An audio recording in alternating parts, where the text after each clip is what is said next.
students, welcome to online video class. Today we will discuss about evaluation of medieval period of Muslim system of education. मध्यकालीन मुस्लिम शिक्षा प्रणाली का मूल्यांकन। मुस्लिम शिक्षा प्रणाली का मूल्यांकन उसके मेरिट और डीमेरिट के आधार पर करते हैं। किसी वस्तु, विचार अथवा क्रिया का मूल्यांकन किन्हीं आधारभूत मानदंडों के आधार पर किया जाता है। शिक्षा एक सामाजिक प्रक्रिया है। समाज इसकी व्यवस्था अपने उद्देश्यों की प्राप्ति के लिए करता है और समाज की शिक्षा जो होती है उसकी तत्कालीन परिस्थितियों और भविष्य के आवश्यकताओं और संभावनाओं के अनुकूल होती है। इसी के आधार पर किसी भी शिक्षा प्रणाली का मूल्यांकन किया जाता है। तो इसी आधार पे हम मुस्लिम शिक्षा प्रणाली का भी मूल्यांकन करते हैं। हमारे देश भारत की वर्तमान स्थिति जो है वो मध्यकालीन भारत से बिल्कुल अलग थी। उस समय हमारे देश पर विदेशियों का राज्य था, आज हमारे देश पर हमारा राज्य है। उस समय हमारे देश में एक तंत्र शासन प्रणाली थी, आज हमारे देश में लोकतांत्रात्मक शासन प्रणाली को अपनाया गया है। उस समय देश में जो जीवन का आधार था वो धर्म था, आज हमारे जीवन का आधार विज्ञान है। इस तरह हम देखते हैं कि जो मुस्लिम शिक्षा प्रणाली के ऐसे बहुत से जो तत्व हैं जिन्हें हम ग्रहण नहीं कर सकते हैं, परंतु मुस्लिम शिक्षा प्रणाली में बहुत सारे ऐसे ग्रहणीय तत्व हैं जिनका आज के वर्तमान शिक्षा प्रणाली में उनका समावेशन किया गया है। तो जो वर्तमान समय में शिक्षा प्रणाली में समावेशन किया गया है उन्हीं को हम मुस्लिम शिक्षा प्रणाली के गुण के रूप में देख सकते हैं। तो हम merits of Muslim system of education के बारे में डिस्कस करते हैं। तो इसमें फर्स्ट पॉइंट जो है हमारा वो है education is protected by the state. शिक्षा को राज्य का संरक्षण प्राप्त। किसी भी लोकतंत्रात्मक देश में शासन प्रणाली में शिक्षा जो है वो राज्य का उत्तरदायित्व होना चाहिए। भारत में इस कार्य की शुरुआत मुस्लिम काल में शिक्षा प्रणाली के द्वारा की गई थी। उन्होंने इस देश में मकतबों, मदरसों, पुस्तकालयों के निर्माण के लिए खुले हाथ से आर्थिक सहायता प्रदान की और उन्होंने उच्च कोटि के बड़े बड़े मदरसों का निर्माण कराया और उसमें योग्य शिक्षकों की नियुक्ति की भी जिम्मेवारी अपने ऊपर ली। इस तरह से जो शिक्षा पर राज्य का उत्तरदायित्व था उसका विकास मध्यकालीन मुस्लिम शिक्षा प्रणाली में हो जाता है और मुस्लिम शिक्षा प्रणाली की यह सबसे बड़ी विशेषता और गुण भी है कि उसने शिक्षा का उत्तरदायित्व राज्य के हाथों में चला जाता है, जो कि पहले वैदिक और बौद्ध शिक्षा प्रणाली में शिक्षा पर राज्य का कोई भी उत्तरदायित्व संरक्षण प्राप्त नहीं था। तो अगर आज की दृष्टि से हम शिक्षा की व्यवस्था करना राज्य का प्रमुख उत्तरदायित्व और अनिवार्य कर्तव्य समझते हैं, तो इसे हम देखते हैं कि मुस्लिम शिक्षा प्रणाली का एक प्रमुख गुण और विशेषता शिक्षा को राज्य का संरक्षण प्राप्त हुआ। सेकेंड हम देखते हैं फ्री एजुकेशन सिस्टम, निःशुल्क शिक्षा की व्यवस्था। मध्यकाल में मुस्लिम शासन प्रणाली में मकतब और मदरसों में जो शिक्षा दी जाती थी वो पूरी तरह से निःशुल्क थी, उस पर किसी तरह का फी नहीं लिया जाता था। यहाँ तक कि छात्रों को रहने के लिए छात्रावास, हॉस्टल, उनको फ्री खाना, निःशुल्क भोजन, सारी चीज़ों की व्यवस्था की गई थी। प्राइमरी और हायर एजुकेशन था, उस पर किसी भी तरह का फी नहीं लिया जाता था। तो यह भी लोकतंत्रात्मक शासन प्रणाली में शिक्षा जो है वो निःशुल्क होनी चाहिए। तो इससे हम देखते हैं कि निःशुल्क शिक्षा व्यवस्था करना मुस्लिम शिक्षा प्रणाली की एक बहुत बड़ी विशेषता या गुण है। सेकेंड हम देखते हैं छात्रवृत्तियों का शुभारंभ, स्कॉलरशिप स्टार्ट। मध्यकाल में मुस्लिम शासक जो थे वो इस्लाम, साहित्य, धर्म और दर्शन तथा कला कौशल में जो विशेष रुचि रखते थे छात्र, उनको आर्थिक सहायता प्रदान करते थे। ये आर्थिक सहायता जो प्रदान करते थे, आज के समय में हम इसे स्कॉलरशिप के रूप में देखते हैं। तो जो छात्र ज़्यादा योग्य होते थे उनको आर्थिक सहायता दी जाती थी। आज जो हम क्रिएटिविटी सृजनात्मकता को लेते हैं, तो जो बच्चा जिस फील्ड में क्रिएटिविटी है उसमें उसको और डेवलप करके वो अपने जो भी एरियाज हैं उसमें और उसका डेवलपमेंट हो सके। तो ये जो क्रिएटिविटी है उस समय इसको विशेष योग्यता के रूप में देखा जाता था, और जो इनके पास विशेष योग्यता रहता था उन्हें आर्थिक सहायता दी जाती थी। और ये आर्थिक सहायता को स्कॉलरशिप के रूप में हम बोल सकते हैं। तो ये उस समय आर्थिक सहायता छात्रों की विशेष योग्यता के कारण मिलती थी। लेकिन आज जो हम लोग को आर्थिक सहायता दी जाती है, जो स्कॉलरशिप दी जाती है, वो जाति व्यवस्था के आधार पर, कास्ट के आधार पर दी जाती है, योग्यता के आधार पर नहीं। तो ये जो स्कॉलरशिप दी जानी चाहिए वो कास्ट के आधार पर ना होकर मेरिट के एबिलिटी के आधार पे होनी चाहिए। नेक्स्ट पॉइंट हम देखते हैं प्राथमिक एवं उच्च शिक्षा की अलग अलग व्यवस्था, different system of primary and higher education. वैदिक काल में प्राथमिक शिक्षा जो थी वो घरों में दी जाती थी और उच्च शिक्षा गुरुकुलों में दी जाती थी।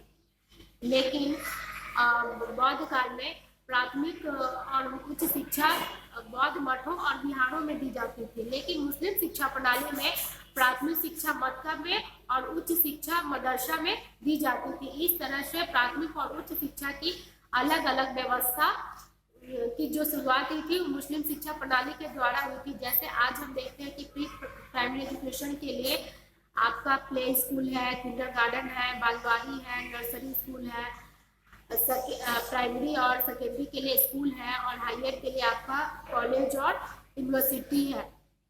तो ये जो अलग अलग शिक्षा के स्तर है उनके लिए अलग अलग जो केंद्र शिक्षण संस्थान की बात की गई थी वो मुस्लिम शिक्षा प्रणाली के द्वारा ही उसका विकास हुआ। तो इससे हम देखते हैं कि मुस्लिम शिक्षा प्रणाली की एक बहुत बड़ी विशेषता थी कि प्राथमिक एवं उच्च शिक्षा की अलग अलग व्यवस्था की गई थी।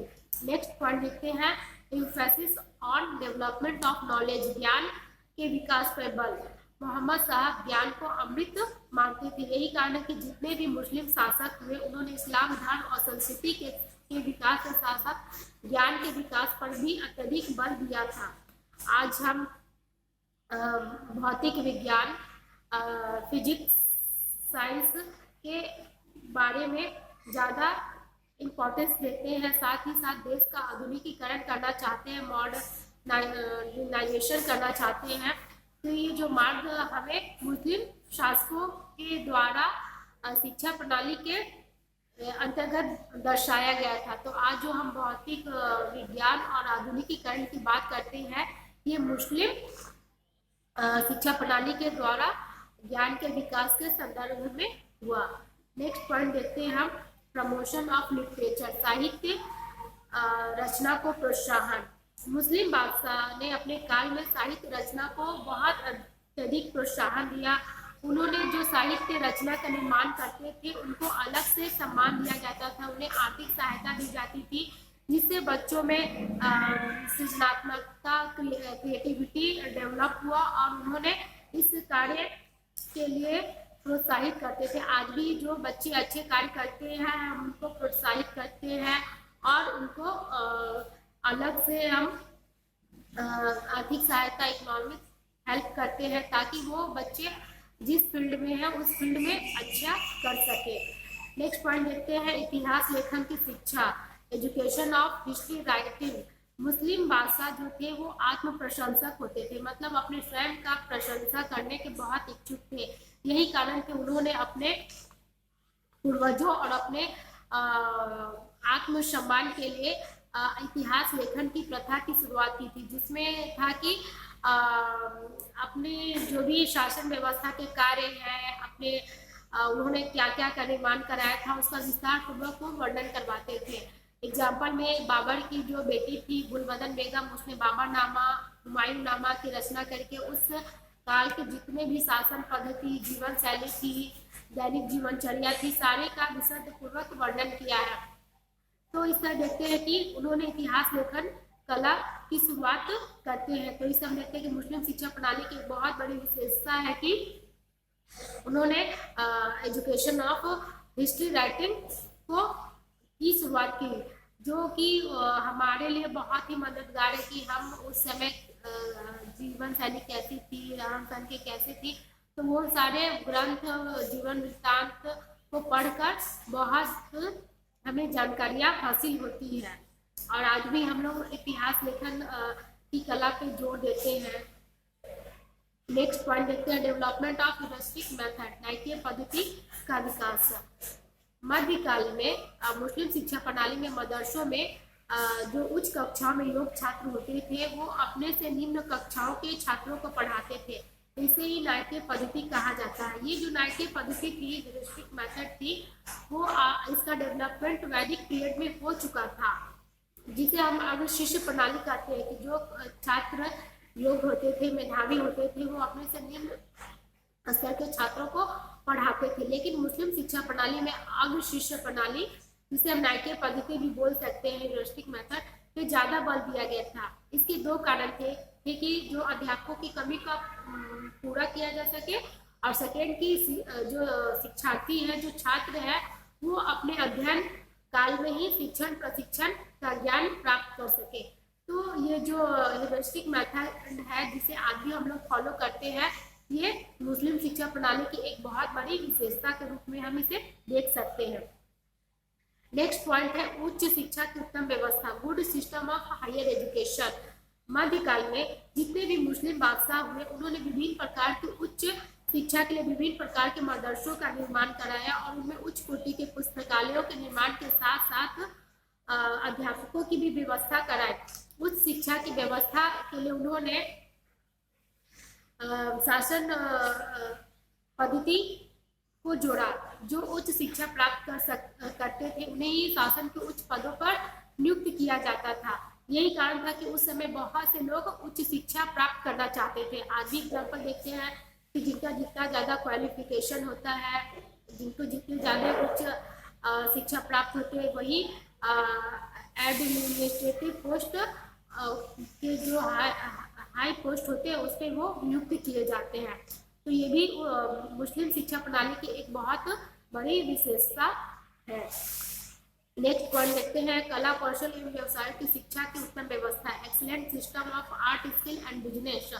जितने भी मुस्लिम शासक थे, वे कला प्रेमी थे। यही कारण था कि उन्होंने अपने शिक्षा व्यवस्था में भी कला कौशल और विभिन्न प्रकार की व्यवसाय की शिक्षा को अनिवार्य रूप से प्रदान करने की बात करते हैं। यही कारण था कि मदरसों में उस शिक्षा के रूप में विभिन्न प्रकार के कला और कौशल की शिक्षा दी जाती थी, जिसका परिणाम यह हुआ कि उस काल में कला कौशल और विभिन्न प्रकार के व्यवसायों में भारत अत्यधिक विकास हुआ था। यही कारण है कि इतिहास में मुस्लिम काल को स्वर्णिम काल, गोल्डन पीरियड कहा जाता है। इसका एग्जाम्पल आज हम लोग ताजमहल, जो यूनेस्को की लिस्ट में शामिल है, फिर आपका लाल किला है, जामा मस्जिद है, कुतुब मीनार है, जो मुस्लिम शासकों ने इनका निर्माण कराया था। क्यों? क्योंकि वे कला प्रेमी होते थे और वो कला कौशल पे अत्यधिक जोर भी देते थे। तो इसे हम देखते हैं कि मुस्लिम शिक्षा प्रणाली की प्रमुख जो विशेषता या गुण है वो है कला कौशल, विभिन्न प्रकार की व्यवसायों की शिक्षा के साथ साथ शिक्षा पर राज्य का संरक्षण प्राप्त, निःशुल्क शिक्षा की व्यवस्था, प्राथमिक और उच्च शिक्षा की अलग अलग व्यवस्था, ह्यूरिस्टिक मेथड डेवलप करना, ये सारे जो तथ्य हैं ये मुस्लिम शिक्षा प्रणाली के गुण को इंगित करते हैं। अब हम नेक्स्ट देखते हैं the merits of Muslim system of education, Muslim शिक्षा प्रणाली के अवगुण। मुस्लिम शिक्षा प्रणाली के बहुत सारे ऐसे तथ्य हैं जो आज के परिदृश्य में देखा जाए तो उसे हम मुस्लिम शिक्षा प्रणाली का अवगुण बोल सकते हैं, जिसमें हमारा फर्स्ट है आर्थिक सहायता में पक्षपात, पार्षद फंडिंग।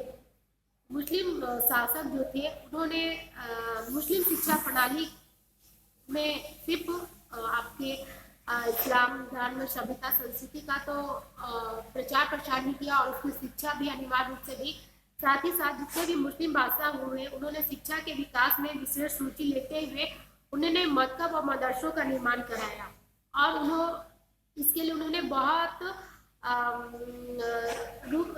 रूप से आर्थिक सहायता भी प्रदान की। परंतु अगर दूसरी बात देखा जाए तो सिर्फ मुगल बादशाह जो अकबर थे उनको छोड़कर और किसी शासक ने हिंदू शिक्षा प्रणाली में आर्थिक सहायता प्रदान नहीं की।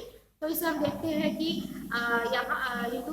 जहाँ वे लोग मुस्लिम शिक्षा प्रणाली को बढ़ावा देने के लिए आर्थिक सहायता प्रदान करते थे, वहीं हिंदू शिक्षा प्रणाली के लिए किसी भी प्रकार की आर्थिक सहायता प्रदान नहीं करते थे। इस तरह हम देखते हैं कि उन्होंने आर्थिक सहायता के पक्षपात की नीति का अनुसरण करते हैं। नेक्स्ट पॉइंट हम देखते हैं, शिक्षा का माध्यम विदेशी भाषा, medium of education foreign language. Muslim शासक जो थे वो विदेशी थे, उन्होंने अपनी भाषा अरबी और फारसी को शिक्षा का माध्यम बनाया। पहले वैदिक पीरियड में जो शिक्षा का माध्यम था वो संस्कृत था और बौद्ध शिक्षा में पाली था, लेकिन उन्होंने भारतीय शिक्षा में जो भाषाएं थी उनकी अवहेलना करके अरबी और फारसी भाषा पे अत्यधिक जोर दिया, जिसके कारण जो शासन के उच्च पदों पर नियुक्त होते थे उनके लिए अरबी और फारसी भाषा का ज्ञान प्राप्त करना अनिवार्य था। यही कारण है कि शिक्षा के प्रति सर्वसुलभ की भावना का विकास नहीं हुआ, उच्च शिक्षा के प्रति लोग आकर्षित नहीं हुए। तो उन्होंने जो शिक्षा का माध्यम अरबी और फारसी बनाया और मकतब और मदरसों में अरबी और फारसी माध्यम के माध्यम से ही शिक्षा में शिक्षण कार्य के लिए छात्रों को प्रोत्साहित किया। तो इससे हम देखते हैं कि उन्होंने जो भाषा थी वो विदेशी भाषाएं थी, जिससे हिंदू जो लोग थे वो विदेशी भाषा को अपनाना नहीं चाहते थे। तो यह भी एक बहुत बड़ा मुस्लिम शिक्षा प्रणाली का दोष है। नेक्स्ट पॉइंट हम देखते हैं, मोर फोर्स ऑन रोट, रटने पे अधिक बल। मुस्लिम शिक्षा प्रणाली में प्रारंभ से ही, मतलब आपको जब प्रारंभिक शिक्षा दी जाती थी उस समय जब बिस्मिल्लाह खान ने रस्म अदा की जाती थी, उस समय से ही कुरान की आयतें रटाई जाती थी और ये जो थी कुरान की आयतें उनके शिक्षा प्रणाली का एक अभिन्न अंग था। तो वे हमेशा शिक्षा का जो माध्यम देने का बनाया वो रटने पे अधिक बल दिया, जोर देने पे देते थे कि जो भी हमें आयातें हैं कुरान की उन्हें हम रट कर ही याद करना है। तो इनके जो शिक्षा प्रणाली की एक बहुत बड़ी अवगुण या दोष जो थे वो रटने पर अत्यधिक बल दिया जाता था। नेक्स्ट है आपका सप्रेसिव डिसिप्लिन, दमनात्मक अनुशासन। मध्यकाल में जो शिक्षक थे वो अपने आप में तानाशाह होते थे, छात्रों के छोटे छोटे अपराधों पे उन्हें कठोर दंड देते थे। बच्चों को कठोर दंड के रूप में उन्हें दिन भर धूप में खड़ा रहना, मुर्गा बना देना, बेतों से पीटे जाना, रस्सी से बांध कर उल्टा लटका देना आदि उन्हें कठोर दंड दिया जाता था, जिससे उन्हें फिजिकल शारीरिक दंड की शुरुआत होती है, जो कि वैदिक और बौद्ध शिक्षा प्रणाली में शारीरिक कठोर दंड देने का प्रावधान नहीं था। तो जो छात्र होते थे वे शिक्षकों की आज्ञा का पालन भय के आधार पर करते थे और इसे ही हम दमनात्मक अनुशासन के रूप में देख सकते हैं। अगर आज के परिदृश्य में देखें तो जितने भी मनोवैज्ञानिक हैं वो दंड के भय से स्थापित व्यवस्था को अनुशासन नहीं मानते हैं। उनके आधार पे जो अनुशासन होना चाहिए वो आंतरिक होना चाहिए, मतलब इंटरनल डिसिप्लिन पे आज के जितने भी साइकोलॉजिस्ट हैं वो फोकस करते हैं। लेकिन मुस्लिम शिक्षा प्रणाली में जो अनुशासन था वो दमनात्मक था, कठोर दंड देने का प्रावधान था छोटे छोटे गलतियों होने पर भी। लेकिन आज के परिदृश्य में देखें तो ये एकदम गलत है। तो इससे हम देखते हैं कि यह भी मुस्लिम शिक्षा प्रणाली का एक बहुत बड़ा दोष है। नेक्स्ट पॉइंट देखते हैं, नेग्लेक्ट ऑफ मास एजुकेशन, जन शिक्षा की अवहेलना। मुस्लिम शिक्षा प्रणाली एक विदेशी शिक्षा प्रणाली थी। इसका उद्देश्य विदेशी था, इसके पाठ्यचर्या विदेशी थी, इसके माध्यम विदेशी थे। यही कारण था कि भारत के बहुसंख्यक हिंदू इस शिक्षा प्रणाली का लाभ नहीं उठा सके। केवल शासन के उच्च पदों पे इच्छुक जो व्यक्ति होते थे वही हिंदू इस शिक्षा को प्राप्त करना चाहते थे। वैसे भी यहाँ जो शिक्षा देने का प्रावधान था उस काल में आम जनता को देने का बात नहीं की जाती थी। सिर्फ उनके जो शिक्षा का एक प्रमुख उद्देश्य था इस्लाम धर्म का प्रचार प्रसार हो सके। उन्होंने जन शिक्षा की कभी भी बात नहीं सोची, कभी भी जन शिक्षा के लिए क्या कदम उठाने जाने चाहिए वो उस पर कभी भी फोकस नहीं करते हैं। तो यही हम देखते हैं कि ये भी मुस्लिम शिक्षा प्रणाली का एक बहुत बड़ा दोष है कि जन शिक्षा की अवहेलना की गई, जो जबकि किसी भी लोकतंत्रात्मक शासन प्रणाली में जन शिक्षा का ज़्यादा से ज़्यादा बढ़ावा देना चाहिए। जब हमारा राष्ट्र, समाज, राज्य और राष्ट्र शिक्षित होगा तभी वो देश का विकास के पथ पर अग्रसर हो सकता है। लेकिन मुस्लिम शिक्षा प्रणाली में जन शिक्षा की अवहेलना की गई, जो कि इसका एक बहुत बड़ी दोष के रूप में उभर कर आती है। नेक्स्ट पॉइंट देखते हैं, नेग्लेक्ट ऑफ वुमेन्स एजुकेशन। मध्यकाल में सिर्फ बच्चियों को ही मक्का में प्रवेश मिलता था, परंतु उन्हें मदरसों में प्रवेश नहीं मिलता था। मुस्लिम शासन प्रणाली में प्रथा प्रथा पे अत्यधिक जोर दिया गया था। यही कारण था कि उन्हें घर से बाहर नहीं निकलना था। जो छोटी बच्चियां थी वो सिर्फ प्राइमरी एजुकेशन मक्का में प्राप्त कर लेती थी और उच्च शिक्षा के लिए मदरसा में उनकी एंट्री नहीं होती थी, उन्हें प्रवेश नहीं मिलता था। यही कारण था कि जो स्त्री शिक्षा का क्षेत्र था वो मुस्लिम शिक्षा प्रणाली में बहुत ज़्यादा पिछड़ जाती है। या इस कारण से मुस्लिम शिक्षा प्रणाली का एक बहुत बड़ा दोष है कि स्त्री शिक्षा की अवहेलना की गई थी। नेक्स्ट पॉइंट हम देखते हैं, धार्मिक और नैतिक शिक्षा का संकुचित रूप, narrow from of religious and moral education. मध्यकालीन मुस्लिम शिक्षा प्रणाली में जो धार्मिक और नैतिक शिक्षा के नाम पे सिर्फ आपको इस्लाम धर्म की शिक्षा दी जाती थी, इस्लामिक कानून की शिक्षा दी जाती थी। ये शिक्षा जो थी वो अनिवार्य रूप से सभी को दी जाती थी। अगर आज की दृष्टि से देखें कि अगर हम किसी एक धर्म की शिक्षा ही विशेष तौर पे देते हैं तो यह किसी भी धार्मिक और लोकतांत्रिक देश के लिए गलत है। तो यह इस दृष्टि से भी यह मुस्लिम शिक्षा प्रणाली का एक बहुत बड़ा दोष था कि सिर्फ इस्लामिक धर्म और शरीयत कानून पे ही फोकस कराया जाता था, जबकि किसी भी शिक्षा प्रणाली में सभी धर्मों पे फोकस कराना चाहिए, मतलब सभी धर्मों की शिक्षा अनिवार्य रूप से दी जानी चाहिए। नेक्स्ट पॉइंट देखते हैं, तत्कालीन भारतीय शिक्षा पे प्रहार। जितने भी मुगल बादशाह थे सिर्फ अकबर को छोड़कर उन्होंने वे कट्टरपंथी के थे। उनका जो स्वभाव था वो उग्र था। उन्होंने हमेशा भारत की सभ्यता और संस्कृति पे प्रहार करने की बात की थी। यही कारण था कि बौद्ध शिक्षा प्रणाली तो संपूर्ण रूप से नष्ट हो गई थी, लेकिन वैदिक शिक्षा प्रणाली धीरे धीरे रूप से चल रही थी, क्योंकि वे जितने भी शिक्षण केंद्र थे उनको नष्ट कर दिए थे, जिसमें एग्जाम्पल आपका नालंदा विश्वविद्यालय, तक्षशिला, आपका विक्रमशिला को नष्ट कर दिए थे और उन्होंने ब्राह्मणीय शिक्षा पर भी कठोर प्रहार किया था। यही कारण था कि आज के समय में जो नालंदा विश्वविद्यालय अपने खंडर रूप में विद्यमान है, जो कि वो उस समय की एक विकसित विश्वविद्यालय के रूप में वो प्रसिद्ध था।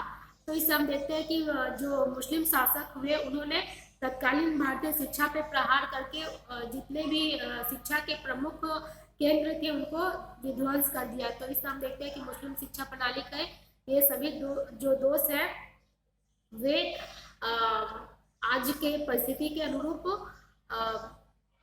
अपरिहार्य माना जाता है।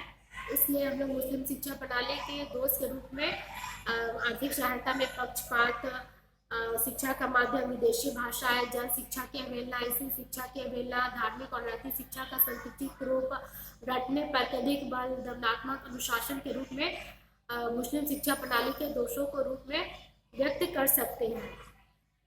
आई होप कि आप लोगों को यह वीडियो क्लास पसंद आया हो। Thank you.